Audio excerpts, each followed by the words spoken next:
Muy buenos días. Son las 6 de la mañana de este viernes 22 de junio de 2018. Esta es la hora de la verdad.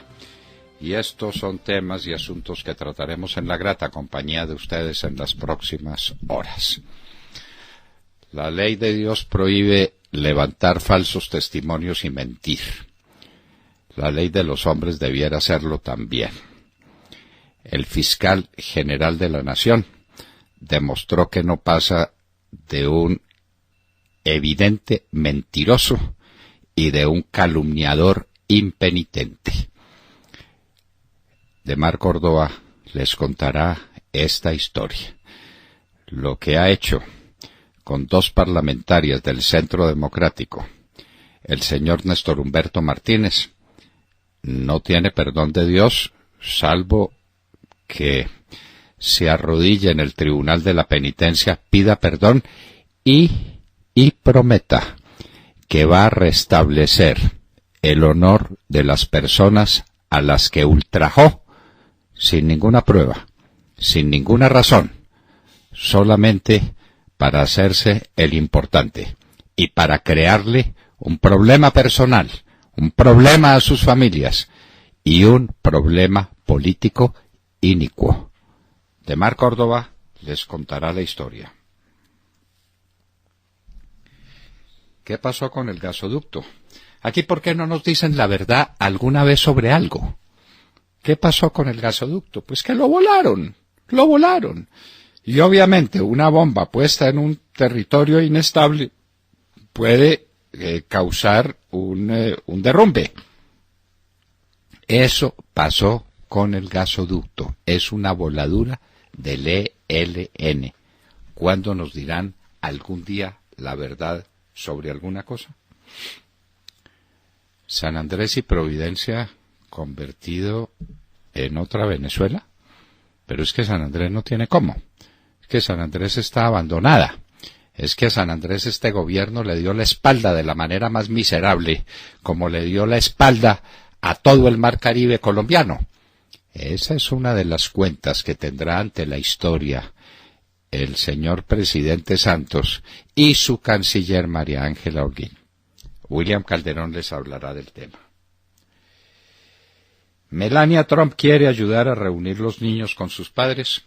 Su visita fue muy bien recibida. Causó después escozor y malestar y comentarios, lo que decía en la gabardina que llevaba a sus espaldas. Los departamentos de Magdalena y Córdoba, magníficas victorias del Centro Democrático. Hablaremos con sus gestores, con esa generación de políticos nuevos que le hace honor a Colombia. El caso Fernando Balda.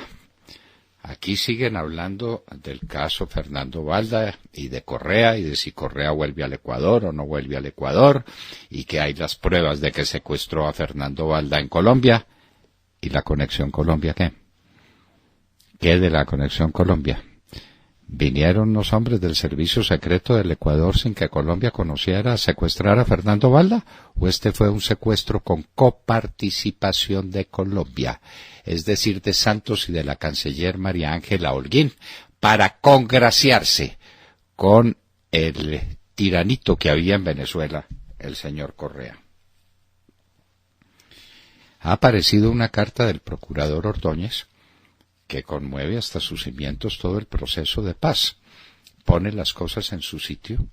Es la carta más reveladora que se escribió sobre el proceso de paz, y más clara y más contundente. ¿Por qué no se dio a conocer en su momento? ¿Por qué esa carta se mantuvo en reserva? ¿Qué fue lo que pasó? Es un documento histórico que pierde su sentido histórico por la extemporaneidad. No entendemos.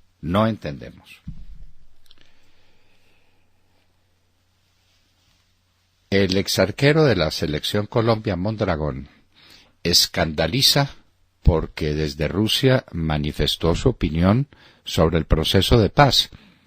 Y nos preguntamos, ¿es que los comentaristas de fútbol no son ciudadanos colombianos? ¿Es que no tienen derecho a decir lo que les dé la gana y lo que les provoque? ¿No hay en este país libertad de expresión? ¿Le van a quitar la carta de ciudadanía a Mondragón? ¿O a cualquiera de los que esté allá en Rusia y que diga lo que le parezca? Lo que le parezca sobre lo que le parezca. O no les pongan un micrófono. O no hay prensa libre en Colombia. O hay que seguir una cartilla prevista anticipadamente para negarse a a hablar de cualquier problema del país. No, esa es una capitis diminutio sobre los comentaristas deportivos que no son dignos de aceptación. No puede ser. La reunión del presidente Duque con los magistrados de las Cortes. Él dice que con ellos va a sacar adelante toda la reforma. Yo le diría que tenga cuidado porque lo primero que tiene que hacer es acabar con el origen espurio y corrupto de las magistraturas que vienen del Congreso. Uno no puede pretender aguas limpias con una fuente contaminada. Si el Congreso es lo más despreciable que hay en Colombia, el Congreso elige a los magistrados de las altas cortes, a todos, y entonces se quiere que las altas cortes sean limpias. Preténdeme limpia, preténdeme pura, preténdeme casta, diría Alfonsina Storni en uno de sus poemas más hermosos. Pero ¿cómo queremos una rama judicial limpia si tiene semejante origen? ¿Eso se va a poder negociar? ¿Se va a poder negociar, señor presidente Iván Duque, que se extirpe ese tumor maligno que tiene la justicia colombiana que se llama el Consejo Superior de la Judicatura? ¿Eso es negociable?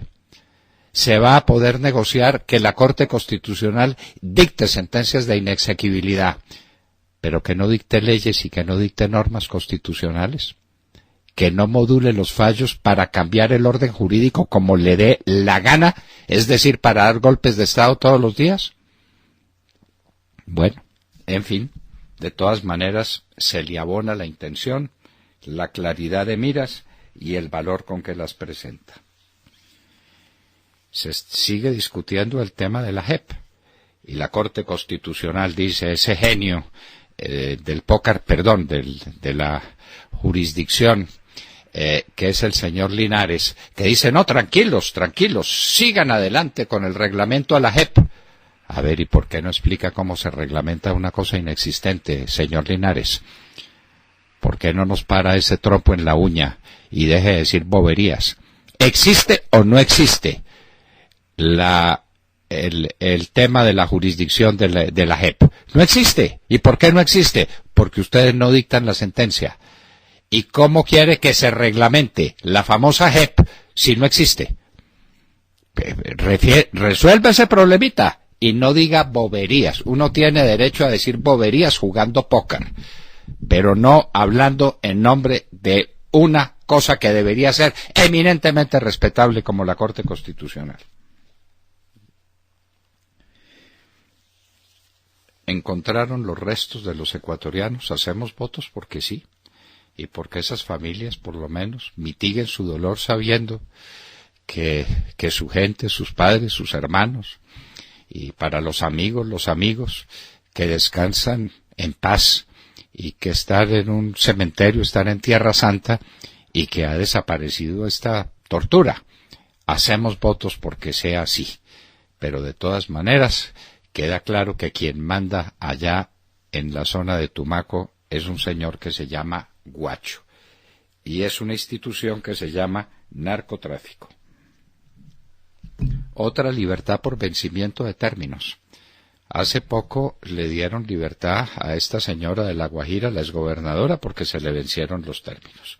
Y hoy otra vez a otro exgobernador que se ferió 149.000 millones de pesos dedicados a la construcción de escuelas. Ese señor se llama Jorge Pérez, vencimiento de términos. Doctor Iván Duque, ¿el juez que deje vencer los términos no merece un castigo? ¿Por qué no ponemos eso? ¿Por qué el único castigo es para las acciones de tutela y las acciones de tutela se dictan en oportunidad? ¿Por qué para los demás no hay castigo? Los vencimientos de los términos. ¿Qué mal huele esa institución? Eso es putrefacto. Ahora atacan a médicos en el Valle del Cauca y los matan. Pero por Dios, pero esto ¿quién lo entiende? Pero algo más respetable en una sociedad que un médico que dedica su vida al bienestar de los demás, a recuperarles sus almas y sus cuerpos y a trabajar por cualquiera de ellos, sin distingo de razas, de sexo, de condición, de partido político, de nada, y los están matando. No puede ser. Esta sociedad está muy enferma. ¿Comenzó la desnuclearización de Norcorea? Trump lo afirma. Y aquí, un milagro de estos de Santos. No hizo nada por el campo en 8 años, distinto de ponerle encima una espada de Damocles con su famoso acuerdo con las FARC, para quitarle 3 millones de hectáreas a la propiedad privada. Ahora resuelto el problema agrario, como nunca antes. La frontera agrícola queda en 40 millones de hectáreas. Definitivamente el papel puede con cualquier cosa, hasta con la charlatanería de este charlatán que hemos soportado como presidente durante 8 años. El alivio fiscal de los Estados Unidos funciona, dice un especialista. La terapia de reducir impuestos funciona, pero claro, los recursos se tienen que ir para alguna parte. O se van para el Estado, a alimentar la mermelada y la corrupción y la ineficiencia y la ineptitud del Estado, o vienen al sector privado para crear riqueza, desarrollo, para que la gente tenga con qué desarrollar sus asuntos. Nuevas malas noticias sobre el sector bancario y el crédito de consumo. La gente no está tomando crédito de consumo o los bancos no lo están prestando. Y la cartera mala sigue subiendo. El crédito de consumo. La gente se ha endeudado para comprar el mercado. Señor Santos, ¿no lo sabía? La crisis de los migrantes africanos. Vanessa Araujo nos contará de esta historia dramática. Ya van 25 los funcionarios de la Embajada de los Estados Unidos en Cuba, afectados neurológicamente por misteriosos ataques sónicos. ¿Qué fue lo que les hicieron? ¿Y quieren que el presidente Trump sea muy amigo de Cuba? ¿Cómo es este tema? ¿Y qué está pasando en Cuba? ¿Y de qué está viviendo en Cuba? ¿Venezuela le sigue mandando petróleo? ¿Maduro le quita el pan de la boca a los venezolanos para mandárselo a los cubanos? ¿Qué es lo que está sucediendo? Acusada Sara Netanyahu, habrá que decir para qué, que es la esposa de Benjamín Netanyahu, el premier israelí, de fraude agravado y sistemático. Y hoy en la historia, 22 de junio de 1940, el 18 se había declarado la resistencia, movimiento armado y de fuerza de supervivencia contra un régimen invasor despótico, la que decretó Santos contra un régimen democrático, libre, que da plenas garantías. Eso fue el 18 de junio. Y el 22 de junio, Francia se rinde ante Hitler. Les contaremos qué fue lo que sucedió y una discusión eterna, porque creemos que nunca se zanjará. ¿Debió Francia rendirse y exponerse a la destrucción del país? ¿O hicieron bien los del gobierno de Vichy, el general Pétain y el señor Pierre Laval? De todo esto y de mucho más hablaremos con ustedes en las próximas horas, en la hora de la verdad. Muy buenos días. Aunque la noticia que yo les traigo es una noticia muy triste, sobre todo para las familias, bueno, para todos, ¿no? Pero en especial para las familias de los 3 periodistas ecuatorianos asesinados por las FARC, cuyos cadáveres fueron encontrados por fin y cuyo manejo desde el gobierno colombiano ha sido muy cuestionable, según cuentan las familias. Dicen que lamentablemente se enteraron no por el gobierno colombiano, como debería ser, sino por otra persona a la que le llegó la información. Estas fueron las palabras textuales que usó el hermano de los periodistas asesinados.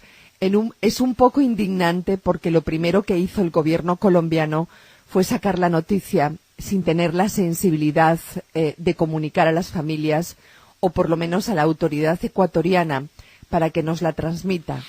Me ha llamado mucho la atención el manejo que se le ha dado. Eso fue lo que dijo uno de los familiares de nombre Ricardo Rivas, que es hermano de uno de los periodistas. Hoy precisamente llegan a Colombia los familiares junto a una comisión del gobierno ecuatoriano compuesta por el subsecretario del Ministerio de Justicia, el fiscal y algunos integrantes de la Unidad Antisecuestro y Extorsión del Ecuador. Identificarán los cuerpos de los 3 periodistas Javier Ortegas, Raúl Rivas y Efraín Segarra para darles cristiana sepultura. Y recordemos que este equipo de periodistas del periódico El Comercio fue secuestrado el pasado 26 de marzo en una zona fronteriza con Colombia, en la provincia de Esmeraldas, y precisamente ellos llegaron allí para cubrir la noticia de la inseguridad que se vive en la zona. Las FARC, o los disidentes de las FARC, como a algunos les gusta decir, que para mí, yo insisto, son lo mismo, son las FARC, los asesinaron y días después secuestraron también a una pareja de comerciantes ecuatorianos, recuerden, en la misma zona. Mientras tanto, que nunca se volvió a saber. De que nunca supimos, sí, nada más, ahí se murió la noticia, ¿no?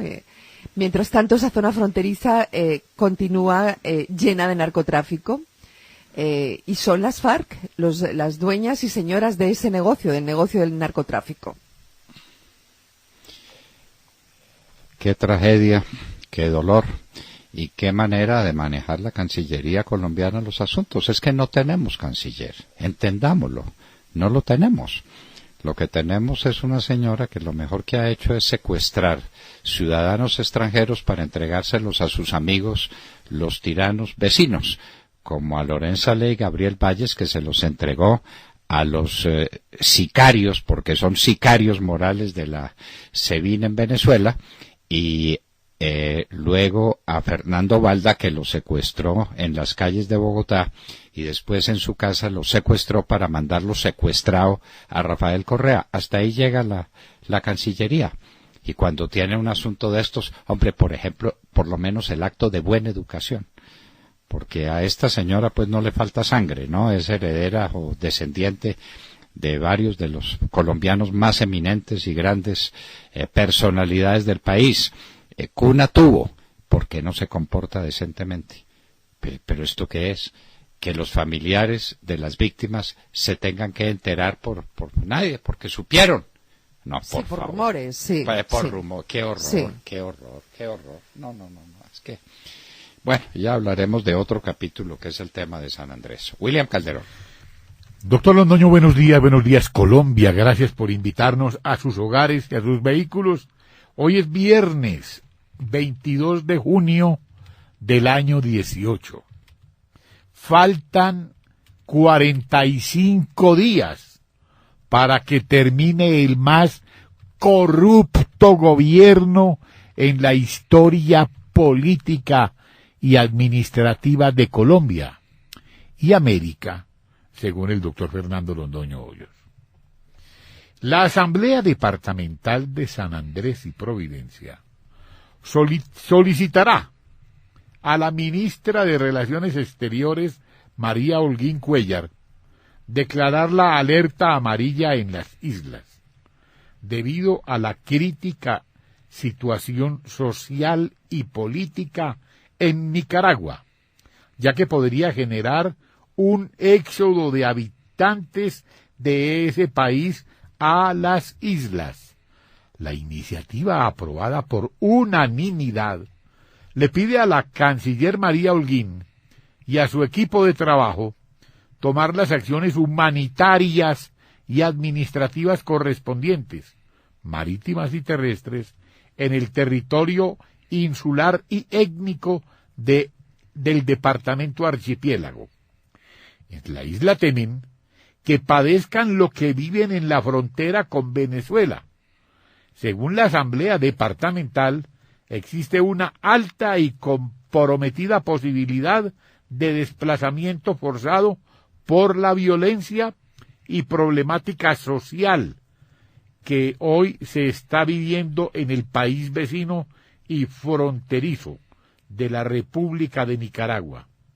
Y es que según la administración de San Andrés, ha habido un proceso de recepción de muchas de las familias nicaragüenses víctimas por el desplazamiento forzado del conflicto interno y muy agravado, la Revolución Popular Sandinista Contra, protagonizada por el Frente Sandinista de Liberación Nacional, FSLN, que se presentó entre julio del 79 hasta febrero del 90 en ese país. Doctor Londoño, ¿acaso tenemos Cancillería?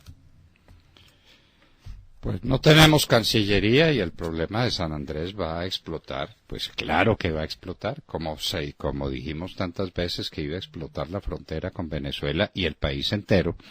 Pero pues aquí no hemos tenido gobierno, ni hemos tenido Cancillería, ni presidente, nada. Aquí no ha habido gobierno. ¿Y en San Andrés hay hospitales y en San Andrés? No, pues en San Andrés, ¿cómo le parece? Se robaron el hospital. Y entonces así van a recibir a miles de nicaragüenses que van a llegar tan desesperados como llegan a Cúcuta y después a todo el país los venezolanos. Pues es lo que se llama un estado de necesidad. Eso no saben lo que es, pues, este gobierno y este ignorante del ministro de Justicia que lo único que sabe es celebrar contratos amañados con el fiscal general de la Nación. Pero esa gente está en eso, en un estado de necesidad. Si uno tiene que salvar la vida u otro bien jurídico equivalente, puede sacrificar otro derecho. Entre otros, el derecho a Colombia a marcar pautas de migración. La migración de África sobre Europa fue un problema ético y un problema jurídico de inmensas dimensiones, pero es inevitable, y lo de San Andrés es inevitable. ¿Y qué van a hacer los sanandresanos? ¿Van a terminar tirándose al mar? No se pueden ir para Venezuela. Porque este gobierno no ha preparado nada. No hay nada previsto para ese efecto, porque aquí no hay gobierno. Y nos vamos para los Estados Unidos. Cristina Londoño, buenos días. Hola papi, muy buenos días y muy buenos días a todos. Bueno, al presidente Donald Trump se le vino el mundo encima y le tocó dar marcha atrás en su política de separar a los padres de sus niños en la frontera de los Estados Unidos. Empecemos por el Papa, dijo que era una política inmoral. La ONU le dijo que se recordara que estas personas a las que estaba separando eran seres humanos. Su mujer, Melania, le insistió, su hija, Ivanka, partidarios del Partido Republicano, los más cercanos aliados, como el periodista Bill O'Reilly, que hasta ahora no lo había criticado. Aerolíneas, American Airlines y United habían dicho que de ahora en adelante no iban a transportar ni a un solo niño que estuviera siendo separado de su familia. El presidente fue comparado con Hitler. Se dijo que era la política más inmoral de los Estados Unidos en la historia. Vimos reporteros llorando al aire mientras daban la noticia. Ayer entrevisté en Sacramento a uno de sus más cercanos seguidores del presidente Trump desde que había lanzado su candidatura, y por primera vez vi a este hombre con los ojos encharcados diciendo que él no estaba de acuerdo con esa política de solo pensar en sus propios hijos. Y es que todo el país tiene muy frescas esas imágenes de jaulas de niños, algunos bebitos tapados con lo que parece ser papel aluminio. Los oímos llorar en estos audios que fueron hechos públicos pidiendo a gritos por su papá y su mamá. Y todo esto ocurre cuando el presidente horas antes había defendido esa política, había dicho que era lo único que había que hacer, que este era un país de leyes. Sin embargo, ayer por la tarde sale, firma en público y en vivo y en directo para todo el país una orden ejecutiva poniéndole fin a la separación de las familias que lleguen juntas a la frontera o las que sean detenidas en la frontera estando con sus hijos. El presidente dijo y les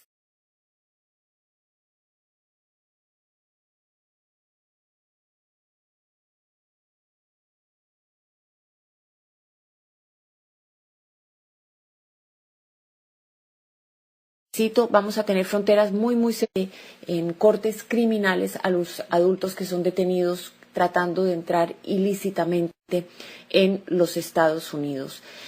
Lo que no sabemos, bueno, sabemos también que el presidente le dio orden al ejército, al Pentágono, que empiece a adecuar maneras de hospedar a estas familias en distintas bases militares. Van a estar detenidas, pero van a estar juntos.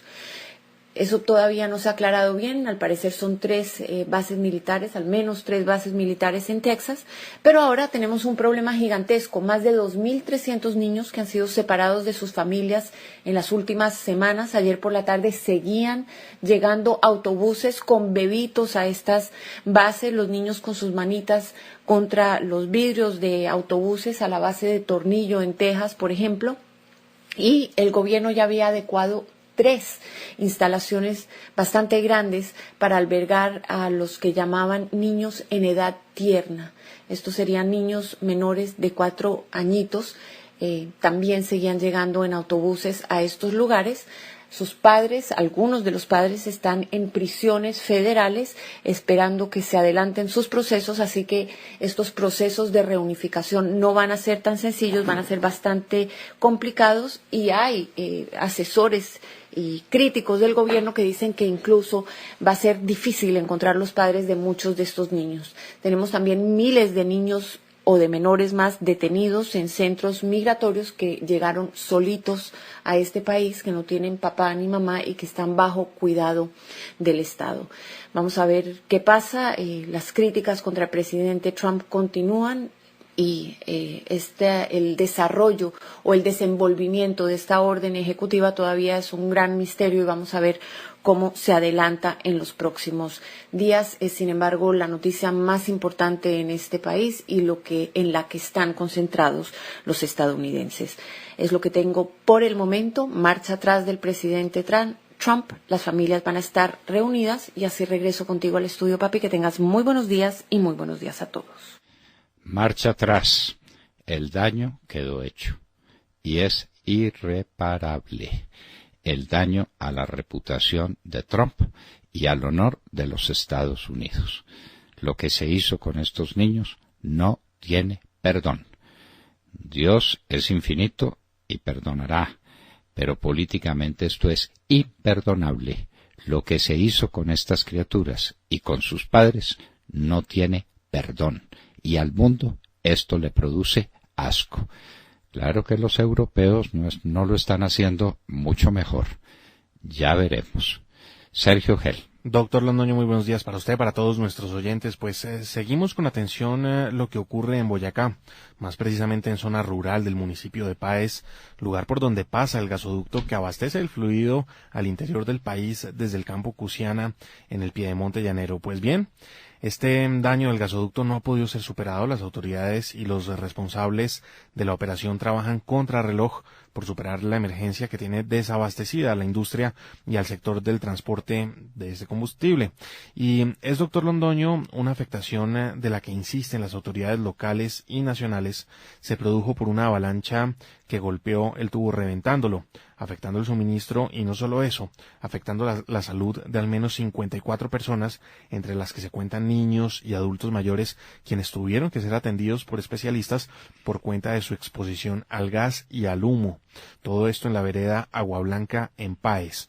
Desde la hora de la verdad nos seguimos preguntando si no hay acaso manos criminales del ELN detrás de la explosión de este gasoducto, una explosión que ya llevó al ministro de Minas y Energía a expedir una resolución declarando el racionamiento programado de gas natural para todo el país, toda vez que Cusiana y Cupiagua abastecen al interior del país el 76% del gas que en esta zona de Colombia se consume. Insistimos, la emergencia no ha podido ser superada, el tubo no ha sido reparado aún, las industrias se ven muy pero muy afectadas por este racionamiento. Igualmente miles de ciudadanos se están viendo afectados por el racionamiento, pues utilizan el gas para sus vehículos, y lo cierto, doctor Londoño, es que aquí nadie nos pone la cara, nadie nos cuenta en detalle qué pasó, y como preguntaba usted ayer, ¿qué fue primero, el huevo o la gallina? El huevo o la gallina. Primero fue el derrumbe y después la explosión, o primero hubo una explosión y después vino el derrumbe. Pero como este gobierno no dice una verdad, ni por casualidad, y como está reunido con los bandidos del ELN, dizque buscando la paz, no nos cuenta qué pasó con el gasoducto.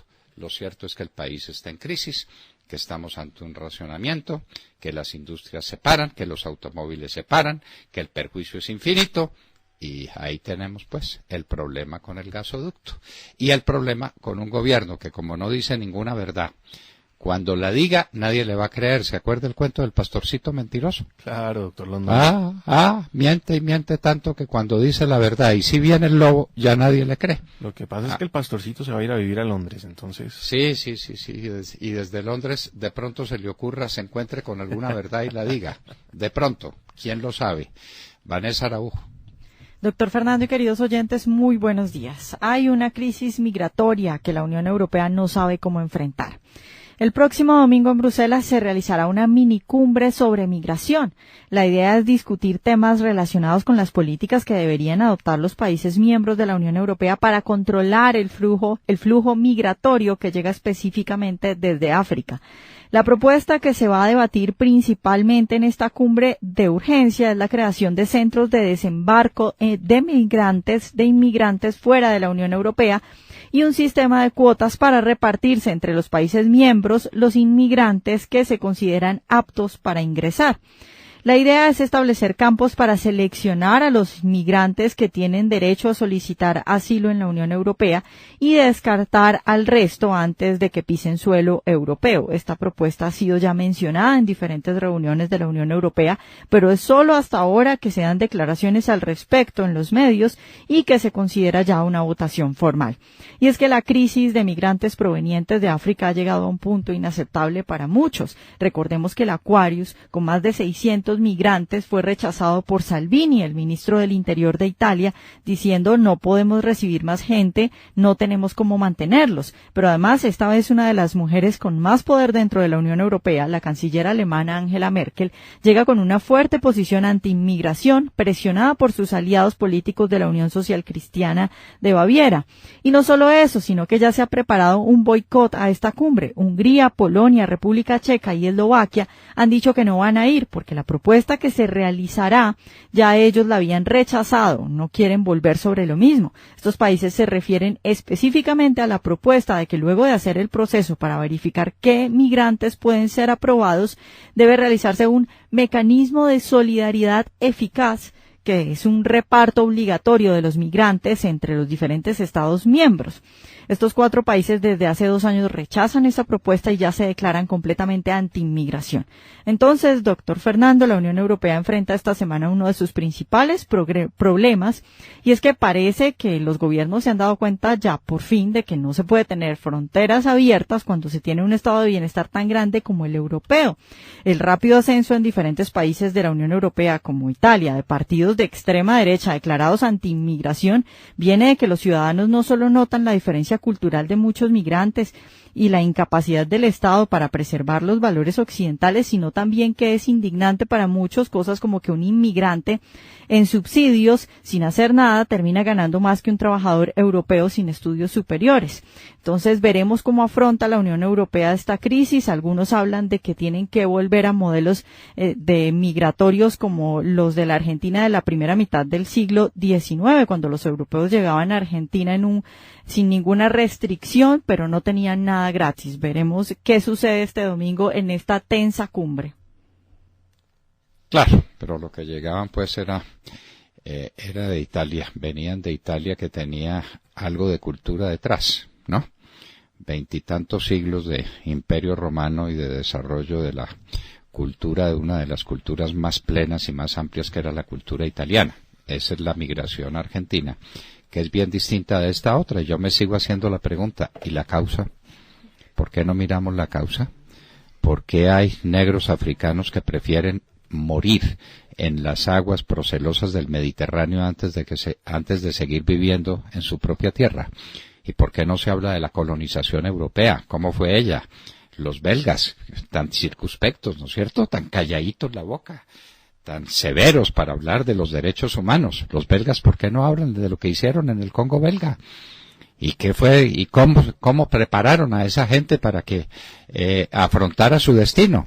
Y después los rusos que mandaban a las tropas de Fidel Castro y las tropas del Che Guevara a que volvieran pedazos lo que hubiera quedado de África, porque de eso no se habla. Sí, ¿Y del por qué socialismo.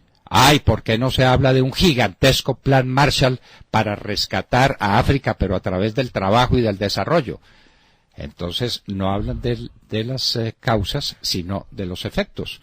El efecto está ahí. El efecto es que esa gente prefiere morir en las aguas del Mediterráneo y sufrir cualquier vejamen de parte de la policía antes que seguir viviendo donde están. ¿Por qué? Pues es un problema de unas dimensiones colosales y Europa se hace yo no fui. No, los franceses no hicieron nada en Côte d'Ivoire, Costa de Marfil. No hicieron nada ya. ¿Para qué? No acabaron con los bosques más ricos que tenía el África para volverlos madera, para construir casas muy lujosas en Francia.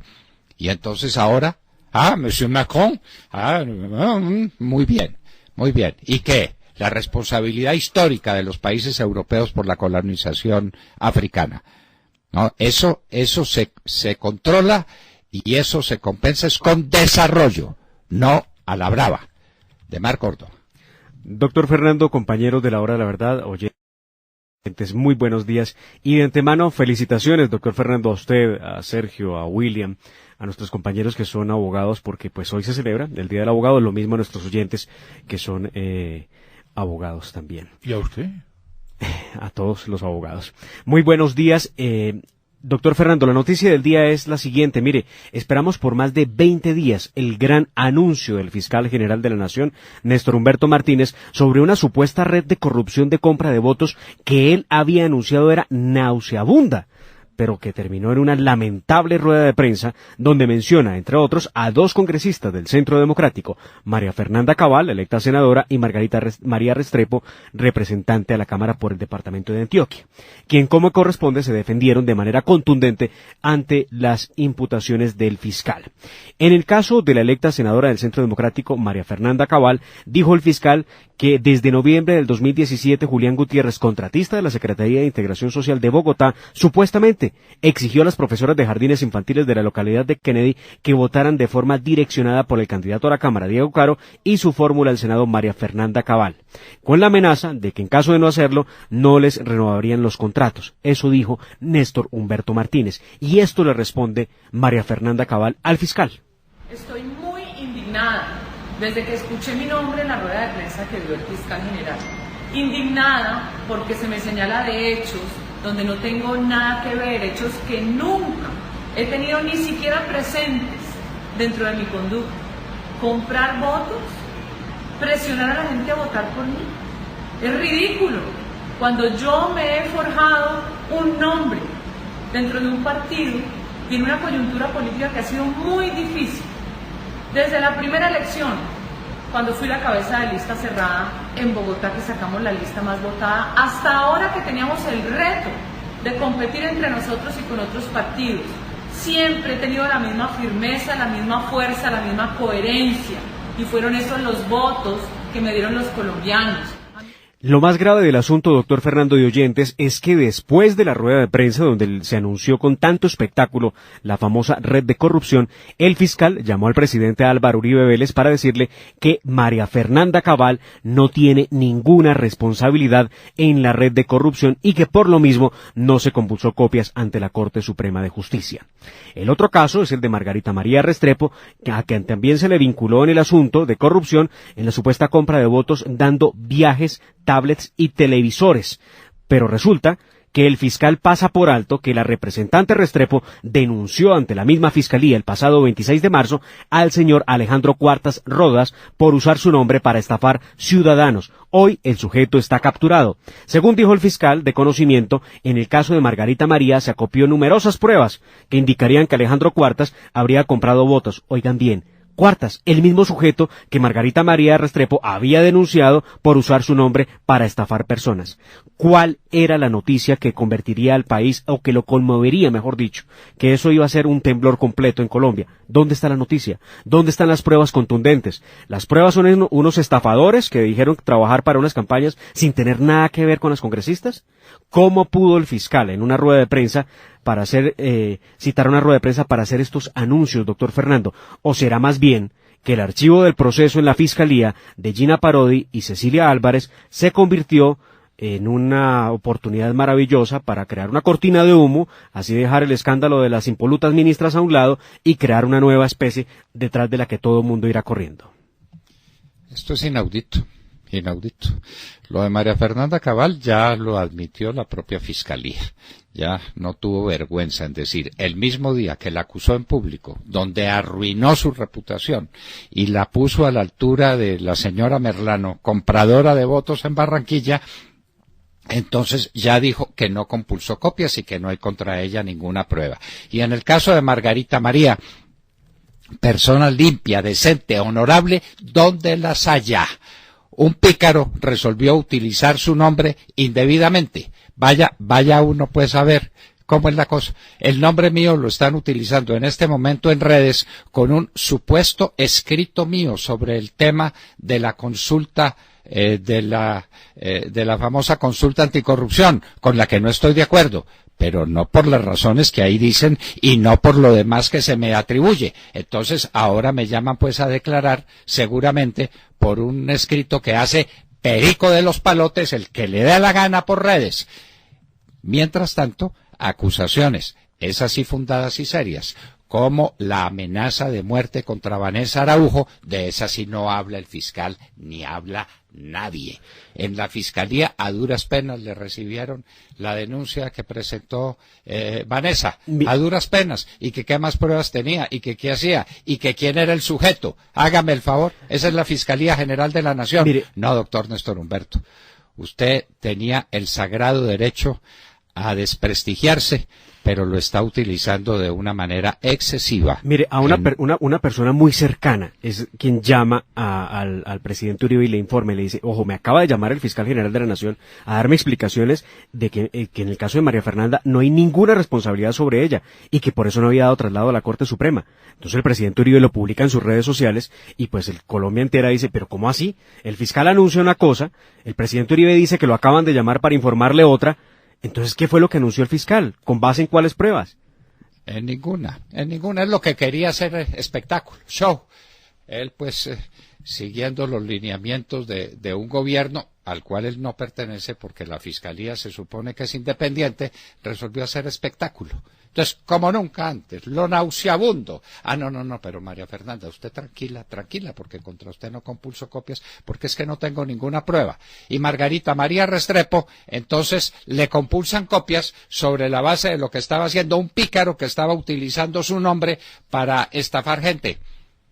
Y ella había puesto el denuncio y el denuncio existe. Y el fiscal la denuncia a ella. Pero por Dios, no. Esto es lo más grotesco que ha pasado en mucho tiempo en la justicia colombiana. Tata Castro. Muy buenos días a todos. La goleada que le metió Croacia a Argentina es la noticia para destacar de la jornada de ayer en el Mundial de Rusia. 3-0 perdió la albiceleste y está muy cerca de quedar eliminada, ya que con un solo punto deben ganar el último partido frente a Nigeria y esperar el resultado de los otros, o sea, no dependen de sí mismos y están al borde de la eliminación.